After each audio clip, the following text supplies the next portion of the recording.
Bienvenue sur Africa 24 dans ce décryptage. La société d'administration de la zone franche togolaise a été mise en place dans les années 90 afin d'encadrer les sociétés désireuses de produire pour l'exportation. En 2015, combien de sociétés compte la zone franche togolaise? Nous avons commencé depuis 90-91 et la vie de l'entreprise est faite de naissance.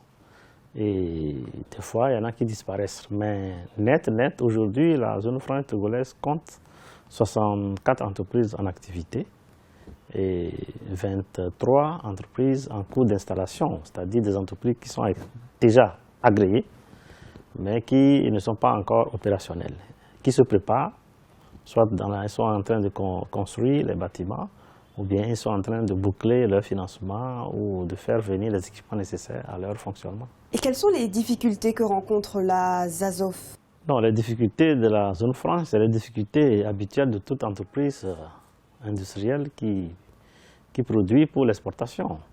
Vous savez, quand il y a des hausses de prix des matières premières, ça affecte la zone franche.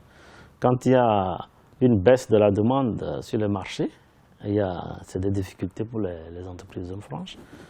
Il n'y a pas de difficultés particulières aux zones franches. Les difficultés des entreprises, financement, le marché, la technologie, ou tout ce que les entreprises rencontrent d'une manière générale comme difficulté. La création d'emplois est l'un des principaux objectifs de la société d'administration de la zone franche togolaise.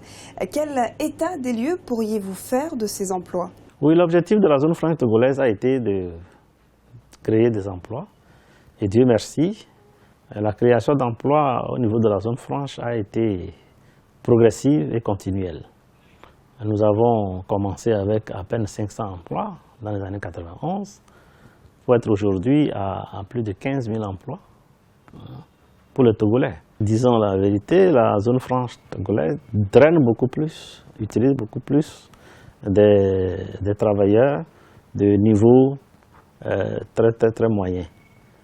Ce n'est pas des emplois de très haut niveau pour le moment.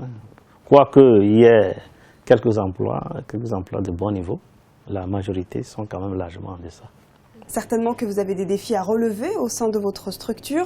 Dites-nous, quels sont vos principaux défis? Les défis, c'est que nous reconnaissons aujourd'hui que Zone Franche a fait son temps.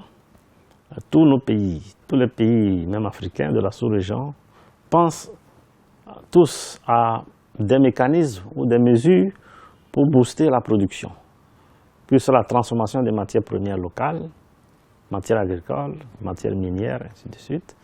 Nos pays réfléchissent tous à des mesures pour booster l'industrialisation nationale. Donc nous ne parlons plus forcément de zone franche, mais nous parlons de mesures, d'un mécanisme pour pouvoir aider les entreprises à produire facilement, à vendre sur le marché local et à exporter aussi.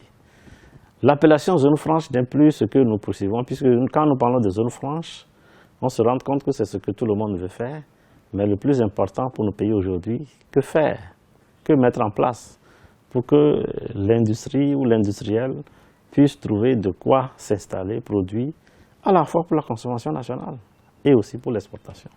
C'est le défi qui est devant nous et que, je l'espère, nous trouverons des mécanismes d'atteindre. Et comment pensez-vous relever tous ces challenges? Ça nécessite que beaucoup d'acteurs s'y mettent, que ce soit les gouvernants, les hommes d'affaires, les banquiers.